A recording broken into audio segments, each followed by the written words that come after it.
अगर यहाँ पे क्वेश्चन तो जीरो मान सकते हो ताकि आपको अच्छा लगे, तो देखने में सुंदर लगे, ठीक है। नीचे लिखना है, ठीक है। तो जो कट रहा हो तो उसको काट देना है, बाकी फिर आगे बढ़ जाना है। और क्या करोगे फिर, ठीक है, आगे तो बढ़ोगे। Jai Shri Ram. Hello friends, welcome back to our YouTube channel. तो स्टार्ट करते हैं आपका पार्ट 3। जैसा कि आपने पार्ट 2 देख लिया और पार्ट 2 आपका कंप्लीट हो चुका है, जिसमें आपको क्वेश्चन नंबर 2 करवाया गया था। और अब स्टार्ट कर रहे हैं पार्ट 3, जिसमें आपका क्वेश्चन नंबर 3 करवाया जाएगा। तो करते हैं स्टार्ट एक्सरसाइज नंबर 2.3। और ये आपके क्लास 10 की न्यू सीरीज, जो कि धमाकेदार सीरीज है, जो चल रही है, ठीक है। तो लगातार डेली न्यू वीडियो आपके लिए आती रहती है और आप फॉलो भी कर रहे हो इसको। और बाकी करते हैं स्टार्ट पार्ट 3। इसमें देखेंगे पार्ट 3 में थर्ड क्वेश्चन आपका, जो कि एक्सरसाइज नंबर 2.3 का है, जो कि बहुत ही मोस्ट इंपॉर्टेंट क्वेश्चन है और ऐसे क्वेश्चन आपके एग्जाम में आते हैंगे, ठीक है। तो करते हैं स्टार्ट।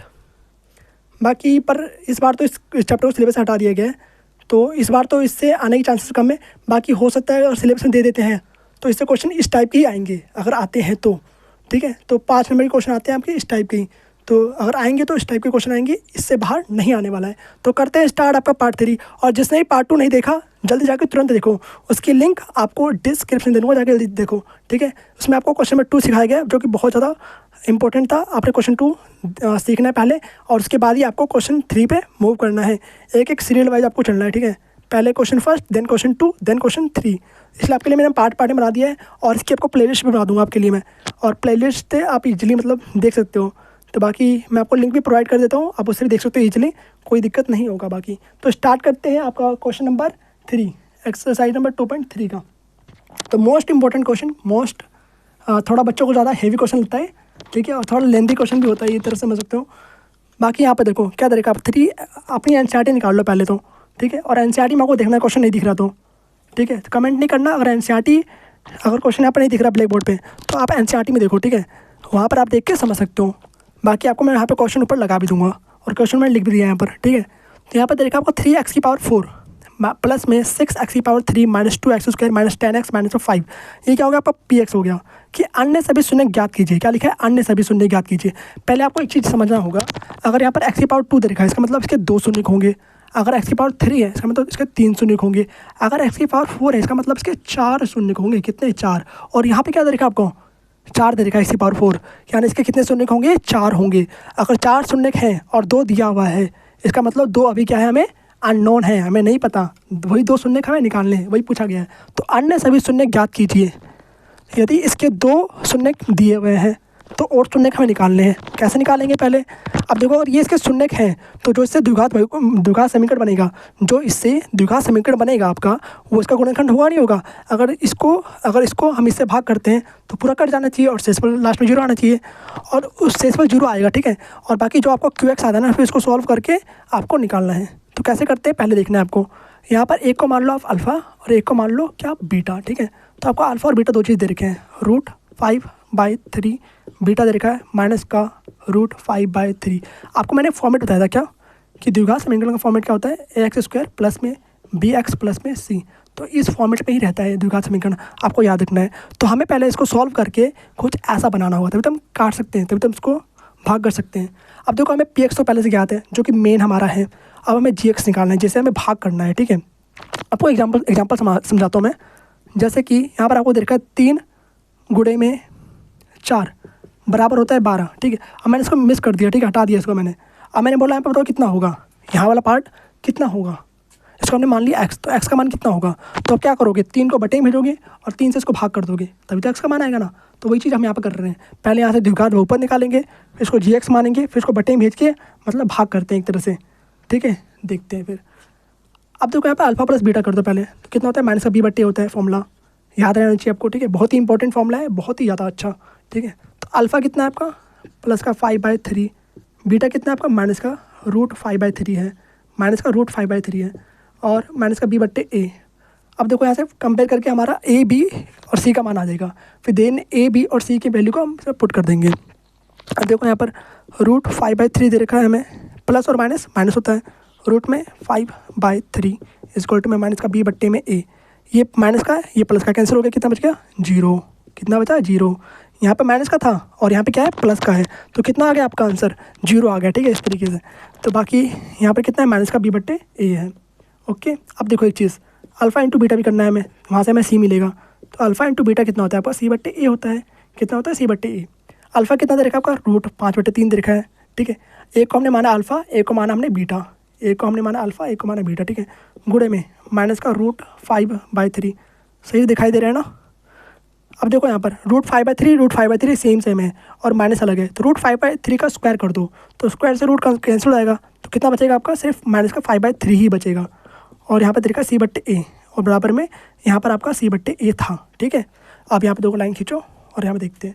अब यहाँ पर आप एक चीज़ देख सकते हो कि -B/A में दे रखा है 0, -B/A दे रखा है 0 और यहाँ पर C/A दे रखा है माइनस का 5/3। कितना दिया है माइनस का 5/3, तो माइनस का 5/3 यहाँ रख दो। अब देखो यहाँ पर A का मान 3 आ रहा है, यहाँ पर A का मान क्या है 1 आ रहा है। मैंने आपको सिखाया था ना कि दोनों तरफ A का मान 1 ही आना चाहिए। अब एक व्यक्ति दो जगह कैसे रह सकता है, पॉसिबल ही नहीं है ना। तो A का मान दोनों जगह सेम आना चाहिए। A को मान लिया एक व्यक्ति और एक व्यक्ति यहाँ पर दोनों अलग अलग, मतलब दो अलग जगह कैसे रहता है, नहीं पॉसिबल है ना। तो पहले इसको इक्वल करोगे, जब A का मान इक्वल हो जाएगा आपका देन फिर A का मान आपका निकलेगा। यहाँ पर 3 दे रखा है तो उसको भी 3 से मल्टीप्लाई कर दो, ऊपर और नीचे। ऊपर और नीचे क्यों मल्टीप्लाई करते हैं, जो हम काम ऊपर करते हैं वो काम नीचे भी करना पड़ता है, जो हम LHS में करते हैं वो RHS में करना पड़ता है। मैथ का रूल है इक्वल करना पड़ता है, ठीक है, तभी बैलेंस होगा ना। तो यहाँ पर 3 से 3 काटेंगे तो एक आंसर आ जाएगा, तो एक से किसी संख्या को मल्टीप्लाई करते हैं तो आंसर आपका सेम आता है, इसलिए करते हैं ऐसा। अब देखो यहाँ पर 0 गुणे में 3 0 ही, 0 एक ऐसी संख्या जिसको किसी गुणा कर दो आंसर 0 ही आ जाएगा। 3 एकम 3, 3 एकम 3, तो बटे में कितना बन गया 3। ओके, यहाँ पर कितना दे रखा है माइनस का 5/3 दे रखा है। अब यहाँ से भी A का मान 3 आ गया, यहाँ से भी A का मान 3 आ गया, तो यहाँ पे फाइनली लिख दोगे A का मान कितना है 3 आ गया। B का मान कितना है आपका 0, B का मान कितना है 0, C का मान कितना है माइनस का 5 और C का मान आपने लिख दिया यहाँ पर माइनस का 5 लिख दिया। अब बस सिंपल है, A B और C का मान पुट कर दो किसमें समीकरण 1 में, इसको मान लो समीकरण 1। A B और C का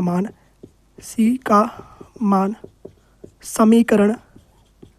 समीकरण 1 में रखने पर एक एक स्टेटमेंट आपको अच्छे से लिखना है। स्टेटमेंट के नंबर मिलते हैं, ठीक है, मैथ में रखने पर। तो स्टेटमेंट समीकरण 1 क्या है आपका ax² प्लस में bx प्लस में c, और a का मान कितना है आपका 3 दे रखा, तो यहाँ पे देखोगे 3x² प्लस में b का मान कितना है 0 है, तो 0 इंटू में x 0 ही आ जाएगा आपका। c का मान कितना है माइनस का 5 है, तो माइनस का 5 यहाँ पे अपने पुट कर दिया। 0 इंटू एक्स 0 ही आंसर आने वाला है, तो यहाँ पे लिखोगे 3x² माइनस का 5। ओके, लिख दिया आपने, कितना आ गया। अब देखो जो भी हमारा ये आता है इसको मान लेंगे gx। क्यों माना हमने, मैंने पे एग्जांपल देकर समझाया था आपको, तो इसको gx मान लेते हैं, ठीक है। अगर हम इससे भाग करते हैं इसको, जो हमें px दे रखा है, तो हमारा जो हमारा गुणनखंड है वो आ जाएगा। जैसे कि यहाँ पर एक और एग्जांपल समझो, x इंटू वाई दे रखा है बराबर में z आ रहा है, ठीक है, x इंटू वाई बराबर z आ रहा है। ओके, यहाँ पर एक और एग्जाम्पल देखो कि 3 इंटू में 4 क्या होता है 12 होता है। ओके, अब मैंने 4 को मिस कर दिया, ठीक है, और यहाँ पे मैंने लगा दिया x, वही चीज़ यहाँ पर भी हो रहा है। हमें ये चीज़ मतलब पता नहीं है, पर हमें ये चीज़ पता है, ठीक है। ये हमें px दे रखा है, क्या दिया है px दे रखा है, ठीक है, और ये हमें दे रखा है पहले से जो हमने निकाला है यहाँ पर, ठीक है, इसको हमने gx मान लिया। gx क्यों माना, gx क्या होता है आपका जिससे हम भाग देते हैं, gx क्या होता है जिससे हम भाग देते हैं, ठीक है, तो हम भाग दे रहे इसलिए इसको हमने gx मान लिया।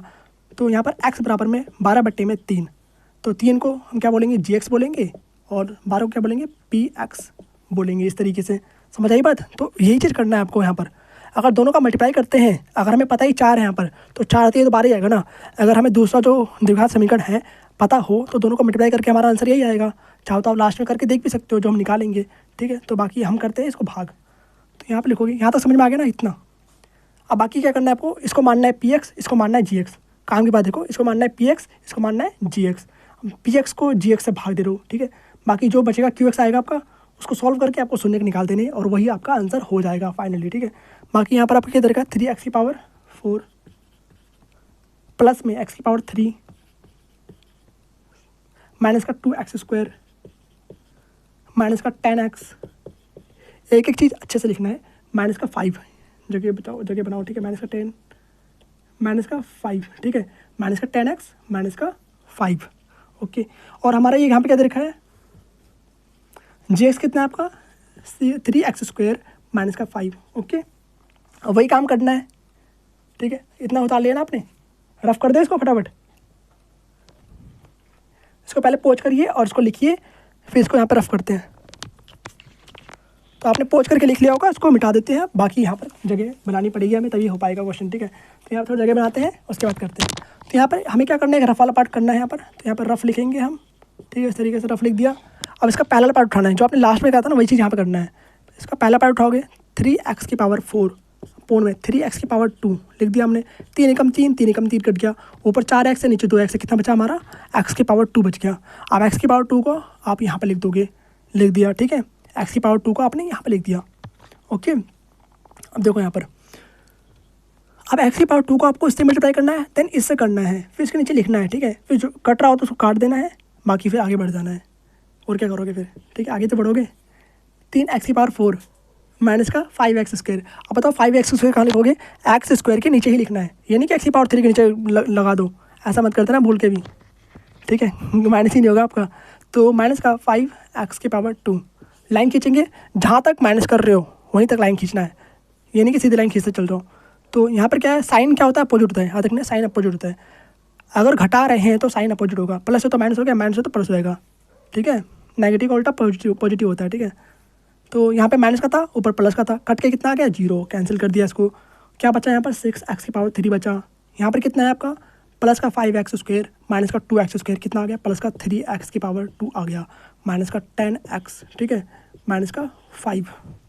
ओके, अब देखो यहाँ पर, अब दोबारा से इसका पहला पार्ट उठाना है, क्या है पहला पार्ट, 6x की पावर 3, ये आपको रफ वाले पार्ट में करना है, ठीक है, 6x की पावर 3 अपॉन में 3x की पावर 2, कितना है 3x की पावर 2 है। अब यहाँ पर ऊपर 3x है, नीचे 2x है, काट दो, कितना आ गया आपका, सिर्फ 1x बच जाएगा, 3 दूनी 6, 3 एकम 3, 3 दूनी 6, तो ऊपर 2 बच गया, तो 2x हो गया। यहाँ पर 2x कैसा है आपका, पॉजिटिव है, प्लस का है, तो प्लस का 2x यहाँ पर लिखना है, प्लस दिखाता नहीं है, ठीक है, प्लस होता ही है, ठीक है, पॉजिटिव को दिखाने की जरूरत नहीं पड़ती, याद रखना है हमेशा के लिए, ठीक है, आपकी ज़िंदगी में भी काम आएगा। तो बाकी यहाँ पर 2x है, 2x को आपने ऊपर लिख दिया प्लस का, ओके, जहाँ जरूरत पड़ती है वहाँ दिखाना ही पड़ता है। तो 2x को आपको इससे मल्टीप्लाई करना है, देन इससे मल्टीप्लाई करना है, तो यहाँ पर प्लस प्लस प्लस हो जाएगा, और 3 दूनी 6x की पावर 3, तो यहाँ पर लिख दिया 6x की पावर 3। अब यहाँ पे देखो माइनस का है, यहाँ पे प्लस का है, तो माइनस को जब भी प्लस से गुणा करते हैं तो क्या आंसर आता है, माइनस का आता है, और 5 दूनी होता है 10, तो कितना हो गया, माइनस का 10x यानी 10x। लाइन खींचा हमने, साइन को कर दोगे अपोजिट, प्लस हो तो माइनस हो गया, माइनस हो तो प्लस हो गया, ओके, कैंसिल कैंसिल, 0 आ गया यहाँ पर, ठीक है, बस कैंसिल कैंसिल करना है। और यहाँ पर जो भी बच गया पार्ट है उसको नीचे उतार दो, क्या बच गया आपका 3x स्क्वायर। अगर यहाँ पे कुछ नहीं तो 0 मान सकते हो, ताकि आपको अच्छा लगे, तो देखने में सुंदर लगे, ठीक है, तो 0 मान सकते हो। तो 3x स्क्वायर माइनस में 0, कितना आंसर आएगा, सेम ही आ जाएगा, ठीक है, 2 माइनस 0 2 ही होता है, 3x square minus 0 3x square ही हो जाएगा, तो 3x स्क्वायर आपने यहाँ लिख दिया। यहाँ पे कितना है, माइनस का 5 है, एज इट इज़ लिख देना है। अब इसका पहला पार्ट उठाओगे, क्या दे रखा है, 3x की पावर 2 दे रखा है, इसका पहला पार्ट क्या है आपका, 3x की पावर 2 दे रखा है, कैंसिल कर दो, सेम सेम है, तो कितना आ गया 1 आ गया। 1 कैसा है, प्लस का है, यहाँ ले दोगे प्लस का 1, ओके। अब इसको सेम गुणा कर दो, तो 2 एकम 2 ही होता है, तो सेम एक प्लस के 1 से गुणा करोगे तो सेम आंसर आना है, तो 3x स्क्वायर इंटू में 1, 3x स्क्वायर आ जाएगा, माइनस का 1 माइनस का 5 प्लस का 1, कितना हो गया, माइनस का 5 बन गया। फिर लाइन खींचो, sign opposite, minus plus, cancel cancel, 0, और आपका आंसर आ चुका है। तो RS तो 0 आना ही था, क्योंकि इसका गुणनखंड था, क्योंकि उसी के संयुक्त नहीं है, तो गुणनखंड तो बनना ही था। तो बाकी आपका हमें क्या इसमें चाहिए, हमें चाहिए QX कितना आ गया आपका यहाँ से, x की पावर 2 प्लस में 2x प्लस में 1। आप इसको सॉल्व करके आपको शून्य निकालना है इसका, ठीक है, शून्य निकालना तो आता ही ना आपको, जो आपने पार्ट 1 में सीखा था, जो आपने एक्सरसाइज नंबर 2.2 में सीखा था, ठीक है, 2.2 के पार्ट 1 में, तो वही चीज़ यहाँ पे करना है। तो ये आपको आता है अच्छे तरीके से, बाकी दोबारा सिर्फ करते हैं और उसको करते हैं, ठीक है, थोड़ा सा जगह बनाते हैं। यहाँ पे देखो आपका दे रखा है x की पावर, दिखाई दे रहे हैं यहाँ तक, ओके, देख लेते हैं एक बार। तो यहाँ पर देखो आपका x की पावर 2 प्लस में 2x दे रखा है प्लस में 1, बस लास्ट है आपका, ठीक है। अब इसको सॉल्व करोगे ना तो आपका आंसर आ जाएगा, और इसको सॉल्व करती है आपका इसका शून्य निकल जाएगा, और वही इसके शून्य होंगे। तो सॉल्व करना तो आती है आपको, x की पावर 2, अब x को क्या करते हैं, इससे मल्टीप्लाई कर दोगे, तो यहाँ भी 1 है, यहाँ भी 1 है, तो 1 का फैक्टर 1 ही होने वाला है, तो क्या लिखोगे यहाँ पर, x प्लस में x कर दो, सिंपल सा बिल्कुल। तो 2x को तोड़ दो x और x में, अब दोनों को मल्टीप्लाई करो तो क्या आएगा, x स्क्वायर आएगा, और प्लस का भी आ रहा है, और x और x कितना होता है, 2x होता है, तो मतलब सही है। अब यहाँ पर देखो, अब दो को जोड़ा बनाना है, उसमें कॉमन लेना है, तो इन दोनों में से क्या कॉमन आ रहा है, x कॉमन आ गया, तो x बाहर निकाल दिया हमने। अब क्या बच गया यहाँ पर, x बच गया ओनली, यहाँ पर कितना है, प्लस का 1 है, यहाँ पर कुछ कॉमन आ रहा है, नहीं आ रहा, पर 1 तो सब में कॉमन होता है ना, तो 1 को बाहर निकाल देंगे, 1 तो सबका फैक्टर होता है, ठीक है, यहाँ पर लिख दिया हमने। अब यहाँ पर देखो, यहाँ पर और यहाँ पर आपका बराबर आना चाहिए। अगर बराबर आता है तो इसका मतलब सही है, बराबर नहीं आता तब चेक करो कहाँ पे आपकी गलती हुई है। ठीक है, तो पहले इसको बराबर करना है। तो एक्स प्लस में 1 को बाहर निकाल दो, अंदर क्या बच गया, एक्स प्लस में 1 बच गया। अब इसको कर दो इक्वल टू 0, एक बार इसको इक्वल टू 0 कर दो, एक बार इसको इक्वल टू 0 कर दो और आपका शून्य निकल जाएगा। एक्स प्लस में 1 इक्वल टू में 0, एक्स इक्वल टू में माइनस का 1 आ गया। प्लस का मन था उधर भेज दिया, माइनस का 1 हो गया। ठीक है, साइन अपोजिट आता है। एक्स प्लस में 1 इक्वल टू में 0, ये भी सेम ही है, एक्स बराबर माइनस का 1। तो कितने शून्य का आ गए आपके, अन्य सभी शून्य कितने होंगे, -1 है और -1 है। ठीक है, और 2 शून्य दिया था पहले से, तो क्या दिया था 2 शून्य, √3 प्लस का और माइनस का √3। तो ये सभी आपके शून्य हैं। ठीक है, तो ये आपका फाइनली आंसर आ चुका है और इस तरीके से आपको सॉल्व करना था। और आपको यहाँ पे मैं एक चीज़ और बताता हूँ, अगर आपको जांच करना है तो कैसे करोगे, अगर आप इसको मल्टीप्लाई करते हो तो आपका ये आंसर आना चाहिए, वही 12 वाले एग्जाम्पल से। तो जो यहाँ पर एग्जाम्पल था, अब जो देखो यहाँ पर हमें 4 मिल गया, भाग करने पे हमें 4 मिल गया। अब 4 और 3 का मल्टीप्लाई करो, कितना आएगा आपका, 12 आंसर आएगा ना। तो वही चीज़ यहाँ पर भी है, अगर GX और QX को मल्टीप्लाई करते हो तो आपका क्या आ जाएगा, PX आ जाएगा। और ये फॉर्मूला भी होता है, वैसे हमने पढ़ रखा है। ठीक है, कौन सा फॉर्मूला होता है यहाँ पर लिख देता हूँ, बाकी आप समझ जाओगे। तो PX का फॉर्मूला क्या होता है, QX इंटू में GX प्लस में RX। ठीक है, तो ये फॉर्मूला भी होता है, इससे आप जांच भी कर सकते हो। तो आपका आंसर PX आना चाहिए, मतलब बीच वाला आना चाहिए। करके आप इसको देखना, ठीक है, होमवर्क में, और लिखना डन। ठीक है, कमेंट में। बाकी फिर मिलते हैं आपसे नेक्स्ट वीडियो में। और जिसने भी पार्ट 2 नहीं देखा, जाके पहले पार्ट 2 देखो। और मैथ्स की स्ट्रेटजी वाली वीडियो भी आ चुकी है, उसकी लिंक भी आपको दे दूँगा डिस्क्रिप्शन में, वो भी जाके देख सकते हो। बाकी इसमें पूरा कंप्लीट चैप्टर, जितने भी चैप्टर आने वाले हैं आपके CBSE 2025 में, तो बाकी जाके देख सकते हो। पूरा सिलेबस मैंने बता दिया आपको, क्या क्या चैप्टर आने वाले हैं, उससे बाहर कोई भी चैप्टर नहीं आने वाला। ठीक है, मैथ्स के अंदर। तो बाकी मिलते हैं आपसे नेक्स्ट वीडियो में, तब तक के लिए okay bye, thanks for watching, Jai Shri Ram.